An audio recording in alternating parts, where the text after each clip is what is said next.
കോട്ടയം സ്വദേശി അനന്തു അജിയുടെ മരണത്തിൽ ആത്മഹത്യാ പ്രേരണ കുറ്റം ചുമത്താൻ തീരുമാനം. RSS ക്യാമ്പുകളിൽ ലൈംഗിക ചൂഷണം നേരിട്ടെന്നായിരുന്നു അനന്തുവിന്റെ ആത്മഹത്യാക്കുറിപ്പ്. വി അരുൺ ചേരുന്ന വിവരങ്ങളുമായി. അരുൺ, ഗുരുതരമായ ചില കാര്യങ്ങൾ എഴുതി വെച്ചുകൊണ്ടാണ് അനന്തു ഈ നാട്ടിൽ നിന്ന് വിട പറഞ്ഞത്, ജീവൻ വെടിഞ്ഞത്. ഇപ്പോഴിതാ ആത്മഹത്യാ പ്രേരണ കുറ്റം ചുമത്താനുള്ള തീരുമാനം വന്നിരിക്കുന്നു. വിവരങ്ങൾ എന്തൊക്കെയാണ്? ഭവ്യ, RSSന്റെ ഓട്ടിസു ക്യാമ്പുകളിൽ വെച്ച് ക്രൂരമായ ലൈംഗിക പീഡനങ്ങൾ ഉണ്ടായി അനുഭവിക്കേണ്ടി വന്നു എന്നാണ് അനന്തുവിന്റെ ആത്മഹത്യാക്കുറിപ്പ്. ഇൻസ്റ്റാഗ്രാമിൽ ഷെഡ്യൂൾ ചെയ്ത ശേഷമാണ് ഈ കാര്യങ്ങൾ ഷെഡ്യൂൾ ചെയ്ത ശേഷമാണ് അനന്തു ആത്മഹത്യയിലേക്ക് പോയത്. കഴിഞ്ഞ ആഴ്ച തിരുവനന്തപുരത്ത് തമ്പാനൂർ ലോഡ്ജിലായിരുന്നു അനന്തുവിനെ മരിച്ച നിലയിൽ കണ്ടെത്തിയത്. തനിക്ക് ഇനിയും സഹിച്ച് മുന്നോട്ട് പോകാനാകില്ല. നേരിട്ട ആഘാതത്തിന് തന്റെ ജീവിതം എങ്ങനെ അതിന് കാരണം RSS ആണ്. 4 വയസ്സ് മുതൽ RSS ശാഖയിൽ വെച്ച് താൻ ലൈംഗിക ചൂഷണത്തിന് ഇരയായി. തുടർന്ന് വിഷാദ രോഗത്തിലേക്കും പോയി. 6 മാസമായി അതിന് മരുന്ന് കഴിക്കുന്നുണ്ട്. വളരെ ക്രൂരമായ ലൈംഗിക പീഡനം ഉണ്ടായിരുന്നു, നേരിടേണ്ടി വന്നിട്ടുണ്ട്. മാത്രമല്ല RSSന്റെ ദണ്ഡ ഉപയോഗിച്ചുള്ള മർദ്ദനവും ഏറ്റുവാങ്ങേണ്ടി വന്നു. തനിക്ക് മാത്രമല്ല ഒരുപാട് പേർ ഇതുപോലെ RSSകാരാൽ പീഡിപ്പിക്കപ്പെടുന്നുണ്ടെന്ന് അനന്തുവിന്റെ പോസ്റ്റിൽ പറഞ്ഞിരുന്നു. RSS ക്യാമ്പുകളിൽ നടക്കുന്നത് കൊടിയ ചൂഷണമാണ്. അവരെയൊക്കെ കുട്ടികൾ ഉൾപ്പെടെയുള്ളവർ അവിടെയുണ്ട്. രക്ഷപ്പെടുത്തി കൗൺസിലിംഗ് നൽകണം. ഈ ആരായാലും RSSകാരെ വിശ്വസിക്കരുത്. സ്വന്തം പിതാവാണെങ്കിൽ പോലും RSSകാരെ വിശ്വസിക്കരുതെന്നൊക്കെ പറഞ്ഞുള്ള ഒരു പോസ്റ്റാണ് സാമൂഹ്യ മാധ്യമത്തിൽ പങ്കുവെച്ചുകൊണ്ട്, ഇൻസ്റ്റാഗ്രാമിൽ പങ്കുവെച്ചുകൊണ്ട് അനന്തു മരണത്തിലേക്ക് പോയത്. ഇതിൽ ആരുടെയും പേര് പറഞ്ഞിട്ടില്ല. പേര് പറഞ്ഞാൽ പല പേരുകളും ഓർമ്മയില്ല എന്നാണ് അനന്തുവിന്റെ കുറിപ്പിലുള്ളത്. ഏതായാലും പോലീസ് ഇപ്പോൾ അന്വേഷണം ആരംഭിച്ചിട്ടുണ്ട്. ആത്മഹത്യാ പ്രേരണ കുറ്റം, അസ്വാഭാവിക മരണത്തിനാണ് തമ്പാനൂർ പോലീസ് കേസ് ചാർജ് ചെയ്തത്. അതിനൊപ്പം ആത്മഹത്യാ പ്രേരണ കുറ്റം കൂടി ചുമത്തുകയാണ്. അനന്തുവിന്റെ ഈ പോസ്റ്റുമായി ബന്ധപ്പെട്ട് കൂടുതൽ അന്വേഷണങ്ങളിലേക്കും പോലീസ് കടക്കുകയാണ്. ഇത് രാജ്യവ്യാപകമായി തന്നെ ചർച്ചയായി മാറുന്ന ഒരു വിഷയമായി ഇതിനകം മാറിക്കഴിഞ്ഞു. പ്രിയങ്ക ഗാന്ധി അടക്കമുള്ള വിഷയത്തിൽ പ്രതികരിച്ചിട്ടുണ്ട്. RSS ക്യാമ്പുകളിൽ ഇത്തരത്തിൽ വളരെ ചെറുപ്രായത്തിലെ കുട്ടികൾ മുതൽ പോകുന്നുണ്ട്. ഈ ആരോപണം, അനന്തുവിന്റെ പോസ്റ്റ് ശരിയാണെങ്കിൽ അതീവ ഗുരുതരമായ ആരോപണമാണ് RSSനെതിരെ ഉയരുന്നത്. വി അരുണാണ് വിവരങ്ങൾ നൽകിയത്. അജ്മാനിൽ മാനസിക നില തെറ്റിയ നിലയിൽ കണ്ടെത്തിയ യുവതി മനുഷ്യക്കടത്തിന്റെ ഇരയെന്ന കുടുംബം. ആലപ്പുഴ തോട്ടപ്പള്ളി സ്വദേശിനിയായ 25-കാരിയാണ് സെക്സ് റാക്കറ്റിന്റെ വലയിലകപ്പെട്ടത്. ആശുപത്രിയിൽ ജോലി നൽകാമെന്ന് വാഗ്ദാനം ചെയ്ത് യുവതിയെ വിദേശത്തെത്തിച്ചത് കാർത്തികപ്പള്ളി സ്വദേശിനി താര സുരേന്ദ്രനാണെന്നാണ് പോലീസിന് നൽകിയ പരാതിയിൽ കുടുംബം ആരോപിക്കുന്നത്. സെക്സ് റാക്കറ്റിന് വഴങ്ങാൻ തയ്യാറാകാതായതോടെ കൊടിയ മർദ്ദനങ്ങൾക്ക് വിധേയമാക്കിയ ശേഷം യുവതിയെ തെരുവിൽ ഉപേക്ഷിക്കുകയായിരുന്നു. അമ്പലപ്പുഴ പോലീസ് അന്വേഷണം ആരംഭിച്ചു. News 18 exclusive.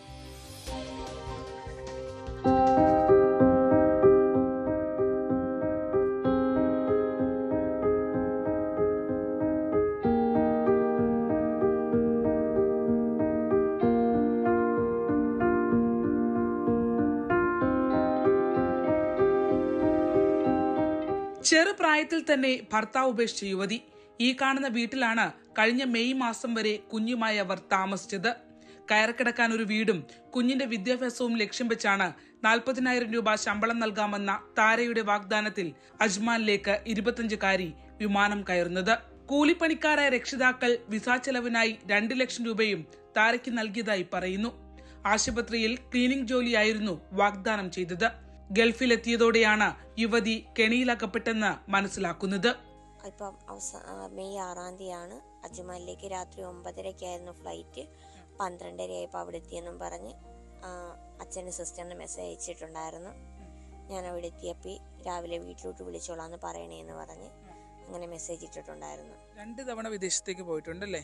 എങ്ങനെയായി വിദേശത്തേക്ക് പോയത്? എന്ത് ജോലിക്കായിട്ടാണ് പോയത്? ആദ്യത്തെ പ്രാവശ്യം പോയത് സൂപ്പർ മാർക്കറ്റിലായിരുന്നു. അത് അവിടെ ഇരുന്ന് വിളിക്കുക, എടുക്കുക, നമ്മളോട് സംസാരിക്കുക എല്ലാം ചെയ്തിട്ടുണ്ട്.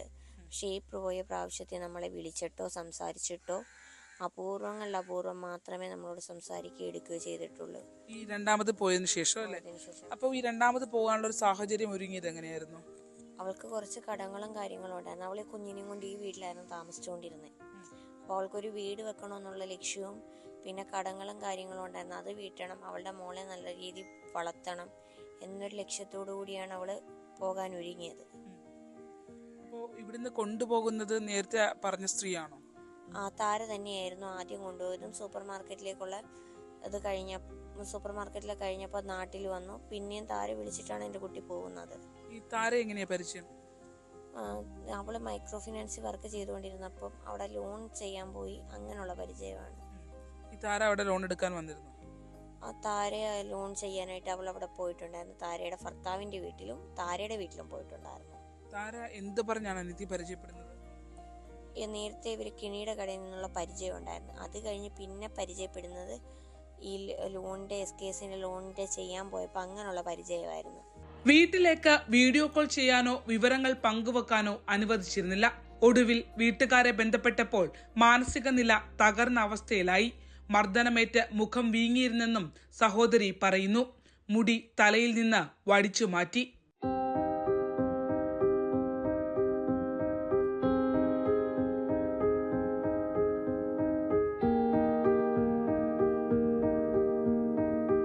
അവളുടെ മുടി മുറിച്ച് വടിക്കുകയും ചെയ്ത് അവളെ ദേഹോപദ്രവമൊക്കെ ചെയ്യുകയും ചെയ്തിട്ടുണ്ട്. നിങ്ങൾ ഏറ്റവും ഒടുവിൽ വീഡിയോ കോൾ ചെയ്യുന്ന ഒരു വെള്ളിയാഴ്ചയോടുകൂടി അവളെ ഒടുവിൽ എന്നെ വീഡിയോ കോൾ ചെയ്യുന്നത്. ആദ്യമായിട്ടും അവസാനമായിട്ട് ചെയ്ത വീഡിയോ കോൾ അതായിരുന്നു. വേറെ കുട്ടികളെ ഇവിടുന്ന് കൊണ്ടുപോയിട്ടുണ്ടോ? 25 വയസ്സുള്ളല്ലോ അനിയത്തിക്ക്. അത്തരത്തിൽ ഇങ്ങനെ വേറെ ആളുകളെ ഈ താര കൊണ്ടുപോയതേ അറിയാവോ? എൻ്റെ അറിവിൽ അങ്ങനെ ആരും പറഞ്ഞു കേട്ടിട്ടൊന്നുമില്ല. ഈ താരയെ പിന്നെ നിങ്ങൾ കോണ്ടാക്ട് ചെയ്യാൻ ശ്രമിച്ചിട്ടില്ലേ? കോണ്ടാക്ട് ചെയ്യാൻ അവള് വാട്സപ്പിലെല്ലാം മെസ്സേജ് അയച്ചിട്ട് റിപ്ലൈ തരികയോ ഒന്നും ചെയ്തിട്ടില്ല. DP മാറ്റിയിട്ട് നോക്കിയിട്ട് ഒന്നും, നമ്പർ ചേഞ്ച് ചെയ്തിട്ടൊന്നും റിപ്ലൈയോ കാര്യങ്ങളോ ഒന്നും തരുന്നില്ല. ഇല്ല. താരയെ സംബന്ധിച്ച ആരോപണം ശരിവെച്ചുകൊണ്ട് അവരുടെ മുൻ ഭർത്താവ് ശരത്തും രംഗത്തെത്തിയിട്ടുണ്ട്. മൈക്രോ ഫിനാൻസ് സ്ഥാപനത്തിൽ ജോലി ചെയ്യുന്നതിനിടയിലാണ് മനുഷ്യക്കടത്തിന് ഇരയാക്കപ്പെട്ട യുവതിയും താരയുമായി പരിചയപ്പെടുന്നത്. യുവതിയുടെ 7 വയസ്സുകാരിയായ മകളെ അജ്മാനിലെത്തിച്ചാൽ 10 ലക്ഷം രൂപ നൽകാമെന്ന് റാക്കറ്റിന്റെ വാഗ്ദാനം ഉണ്ടായിരുന്നുവെന്നും കുടുംബം പറയുന്നു. ഇവിടുന്ന് കുറെ പേരെ കൊണ്ടുപോയിട്ടുണ്ടെന്നൊക്കെ പറയുന്നു. പക്ഷെ നമുക്ക് ആരാ എന്തോന്നൊന്നും ഒരു അറിവും നമ്മുടെ ഇതിലില്ല. അല്ല, അനീതിയുടെ കാര്യത്തിൽ അങ്ങനെയാണ് സംഭവിച്ചിരിക്കുന്നത്. ആ രീതിയിൽ ട്രാപ്പ് ചെയ്യാനാണ് നോക്കിയത്. ഇപ്പം അവള് പറഞ്ഞത് വെച്ച് നോക്കുവാണെങ്കിൽ അങ്ങനെ തന്നെ അവളെ ട്രാപ്പ് ചെയ്യാനാണ് അവർ കഴിവതും ശ്രമിച്ചത്. അതിൽ പ്രതിരോധിച്ചപ്പോഴാണ് ഈ ഉപദ്രവം ഏൽക്കേണ്ടത്. ഇപ്പൊ ഒരു മാനസിക നില തെറ്റിയ നിലയിലാണ് ആള്. മാനസികാവസ്ഥ തെറ്റിയ നിലയിലാണ് എന്റെ കുട്ടി ഇപ്പോൾ ഉള്ളത്. തിരിച്ചു കൊണ്ടുവരാനുള്ള ശ്രമങ്ങൾ നടക്കുന്നുണ്ടല്ലേ? പോലീസിൽ പരാതി നൽകിയോ? ശരിക്കും ഇതൊരു മനുഷ്യക്കടത്ത് പോലെ തന്നെയാണല്ലോ. അവിടേക്ക് മറ്റ് കബളിപ്പിക്കൽ അടക്കമുള്ള കാര്യം, ഈ വിസ കാര്യങ്ങളൊന്നും നിങ്ങൾ വെരിഫൈ ചെയ്യുകയോ ഒന്നും ചെയ്തിട്ടില്ല? അന്ന് ചോദിച്ചപ്പോൾ ഞാൻ പറഞ്ഞ എനിക്ക് വിസയുടെ കോപ്പിയും വേണം, പാസ്പോർട്ടിന്റെ വിസയുടെയും ടിക്കറ്റിന്റെയും കോപ്പി വേണമെന്ന് പറഞ്ഞപ്പം ഞാൻ ഇട്ട് തരാന്ന് പറഞ്ഞിട്ട് അവള് പിന്നെ അത് ഇട്ട് തന്നിട്ടേ ഇല്ല. സെക്സ് റാക്കറ്റിന്റെ പിടിയിൽ നിന്ന് രക്ഷപ്പെട്ട യുവതിയെ മനോനില തെറ്റിയ നിലയിൽ തെരുവിൽ കണ്ടെത്തുകയായിരുന്നു. ഇപ്പോൾ ഇന്ത്യൻ എംബസിയുടെ സഹായത്തോടെ ചികിത്സയിലാണ്. മനോനില വീണ്ടെടുക്കാനാകാത്തതിനാൽ നാട്ടിലേക്ക് കയറ്റി അയക്കാൻ കഴിയാത്ത അവസ്ഥ. അമ്മ നാട്ടിലെത്തുന്നത് കാണാൻ പ്രാർത്ഥനയോടെ കാത്തിരിക്കുകയാണ് ഈ കുടുംബം. ഈ വീട് കണ്ടോ? കയറി കിടക്കാൻ പോലും കഴിയാത്ത അവസ്ഥയിലുള്ള ഒരു വീടാണിത്. ഒറ്റമുറി മാത്രമാണുള്ളത്. വലിയ ആഗ്രഹങ്ങളൊന്നുമില്ലായിരുന്നു. ഒരു 2 മുറി വീട് വെക്കണം. ഒപ്പം തന്നെ ഈ കുഞ്ഞിനെ മികച്ച വിദ്യാഭ്യാസം നൽകി പഠിപ്പിക്കണം. ഈ 2 ആഗ്രഹങ്ങളുടെ പുറത്താണ് ആ അമ്മ കടൽ കടന്നു പോയത്. പക്ഷെ അവളുടെ ജീവിതം ദുരന്ത സമാനമായ ഒരു സാഹചര്യത്തിൽ ഇപ്പോൾ അവസാനിച്ചിരിക്കുകയാണ്. ആ ഒരു സ്ഥിതി ആ യുവതിക്ക് വരുത്തി വെച്ചവർക്കെതിരെ കർശന നിയമ നടപടി പോലീസ് സ്വീകരിക്കണം. ആലപ്പുഴ തോട്ടപ്പള്ളിയിൽ നിന്നും ശരണ്യ സ്നേഹജൻ, ന്യൂസ് 18.